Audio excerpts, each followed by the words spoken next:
Spine का balance हमारे लिए इसलिए इम्पॉर्टेंट है क्योंकि ह्यूमन बीइंग जो है वो सीधा खड़ा रहकर चलने के लिए बना है। हमारा एवोल्यूशन इसी तरह हुआ है कि हम सीधे खड़े होकर चलें।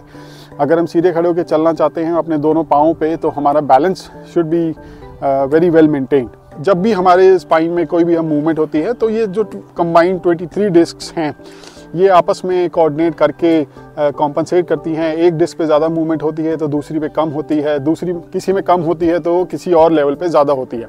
तो इस कॉम्पनसेशन इफेक्ट की वजह से हमारे स्पाइन का बैलेंस बना रहता है और इस सब में हमारी स्पाइन की मसल्स हमें बहुत हेल्प करती हैं। तो जब हम स्पाइन सर्जरी करते हैं और जब हम उस लेवल को फ्यूज़ कर देते हैं तो हम उस लेवल की एबिलिटी टू कॉम्पनसेट हम छीन लेते हैं। इस वक्त स्पाइन में हमारे पास फ्यूजन ही एक अच्छा ऑप्शन है जो पेशेंट्स को गुड रिलीफ देता है, जिसके लॉन्ग टर्म रिजल्ट्स अच्छे हैं। बट ये इंपॉर्टेंट है कि जब हम फ्यूज़ करें तो उस लेवल पे जो उसका नेचुरल अलाइनमेंट था, यानी कि डिजीज़ होने से पहले, बीमारी से पहले, वो रिस्टोर करना बहुत ज़रूरी है।